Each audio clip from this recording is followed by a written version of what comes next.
What is up, YouTube? Dakota Perez here, and today I wanted to discuss something that is near and dear to my heart, as in I have to deal with it, and it's probably the least popular topic in techwear, and that is hot weather techwear. So when it comes to techwear, people typically think of weather resistance in forms of water repellency on the clothes, or protection from wind, or insulation when it comes to protection from the cold.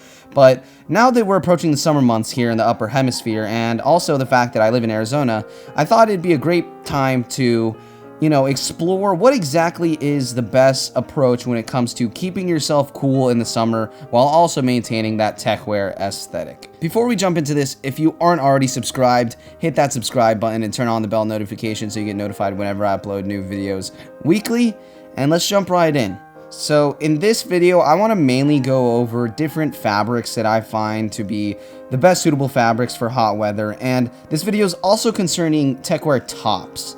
If you guys want to see a separate video after this on what kinds of bottoms and different methods of keeping yourself cool during those warm summer months, then let me know in the comments and I will make a follow-up video just all about techwear pants for the summer and shoes. I'll throw that into it. So what you're mainly going to be looking for in terms of summer clothes and techwear is you're going to want breathability in the fabric. So it needs to be something that's pretty lightweight. You're going to need something that has sweat wicking properties, which means it allows for your sweat to evaporate through the clothes and escape, in order for you to not stay sweaty on your kind of base layer and against your skin where the fabric touches on your body.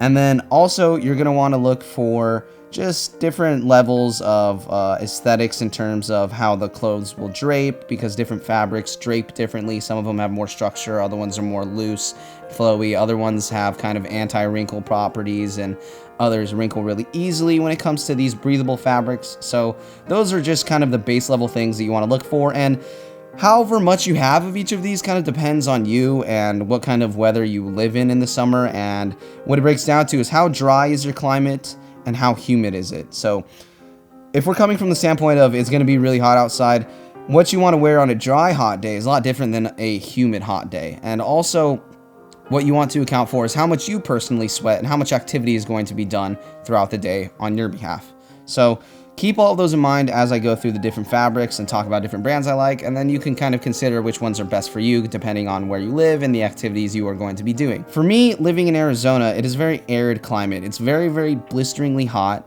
but it is super dry. So I don't have to worry about too much humidity unless I'm traveling somewhere. Maybe I go into a more northern part of Arizona or something like that. But for me, I find that in general, I like to wear natural fibers as my tops and my close to skin layer. The base layer is what a lot of people call it. I find that some of the properties of the synthetics are technically better at wicking sweat, while the natural fibers are not, but I find the natural fibers to be a lot more comfortable. And also I find that when it comes to the unnatural fibers, there happens to be a lot of times that they retain smells in kind of a gross way. So let's say you're working out in something that's like a nylon or polyester blend or something like that, spandex polyester blend. That kind of fabric is going to retain the smell of your body odor and the sweat a lot more than something that is a natural fiber. So the three natural fibers that I find to be the best ones to use for separate reasons, which I will break down, are linen, Pima cotton, and wool. So wool breaks down into basically you're going to want a merino wool, and if it is the summer and it's hot, you're going to want to find a very thin layer of this, not a very hefty thick wool, because that's great for the winter. But a light wool is very popular amongst hikers when it comes to the base layers. A lot of times they'll wear socks that are made out of merino wools or just different kinds of wools in general. And then also there's a lot of awesome t-shirts that are made in merino wool. I do have different random merino wool socks and shirts, and I can say that when it comes to comfort, the natural fibers destroy the synthetic fibers. There's just something off about the synthetic fibers, the way it feels against the skin, at least for me. And especially when I start sweating, I find that to be a very uncomfortable aspect of it. It might be because bacteria flourishes a lot better in these synthetic fibers than the natural ones, which is weird. I don't know why that kind of breaks down to the way it does, because you would think that the natural fibers could host bacteria a lot better, but they don't. In comparison to normal cotton, Pima cotton, which is a special kind of long staple cotton, meaning that the fibers are a lot longer than normal cotton. It allows for a much more luxurious feel, and it is just a nicer piece of cotton overall. And there's a name brand for Pima cotton that you'll see, and that kind of ensures even higher quality, and that's Supima cotton. And I have a lot of different shirts that are made out of Supima cotton, and I think that Supima cotton has to be my favorite natural fiber out of all of them. It's super lightweight. It sweat wicks a fair amount because of how lightweight and breathable it is. And it's a fairly affordable fabric that you can find at a lot of different brands. Merino wool might be a little bit more soft to the touch and more drapey feeling. So it kind of just goes down to what you want to feel on your body and how you want it to hang off of your body. And the last thing that I mentioned was linen. So if you're in a hot place, it's a lot more humid, you're going to want to stick with linen, because linen is like perhaps the most breathable and most lightweight out of all of the natural fibers. And it's just superior when it comes to humid environments. That's why a lot of tropical places, a lot of their traditional clothes or more popular clothes that are worn there in general are linens. And what linen is it's some kind of flax fiber turned into a roll of fabric turned into a shirt. And linen, the issue with it is it does absorb more than the other fibers, but it does allow for more sweat wicking on top of that somehow, because I think the weaving of the fabric itself is not as densely woven. And then the other downfall of linen is it wrinkles really easily. So it kind of gets like a crinkled look to it, similar to like rayon. A lot of these brands also have shirts that are button-ups and polos and things like that in these fabrics. So if you want to explore different kinds of silhouettes of tops, then you can definitely do that. Now that I've covered the natural fibers, which I prefer, at least in a dry climate, I think that not being the most sweaty person in general, it's definitely, for me, I lean towards more of the natural fibers. For the most part, the brands that you're looking for when it comes to the synthetics are a lot of sporting goods brands and things like that. They have the best kind of synthetic materials, and you can get the best kind of features with it, so it can fit more into like a techwear aesthetic. For example, this is a polyester Under Armour long sleeve shirt I'm wearing. It's got some extra zip pockets and some side pockets and some hidden flaps and ventilation things in it that are just extra added goodies to the shirt. They also tend to have more UPF protection, meaning that it protects you from UV rays more than natural fibers would. So it is an added bonus if it is pretty sunny to wear some kind of synthetic shirt or whatever in order to protect yourself from the sun. You will get more protection on that front. So that is another plus for the synthetics. Now, when I'm saying synthetics, I'm talking about polyesters, nylons, spandex, all kinds of different blended fabrics are most of the times, synthetic fabrics. You just got to look at the tags and see what it's made out of. If it's not a natural fiber, or if it's something you're not familiar with, just Google and see if that is a natural fiber or not, because for the most part, these synthetic fabrics kind of carry similar characteristics.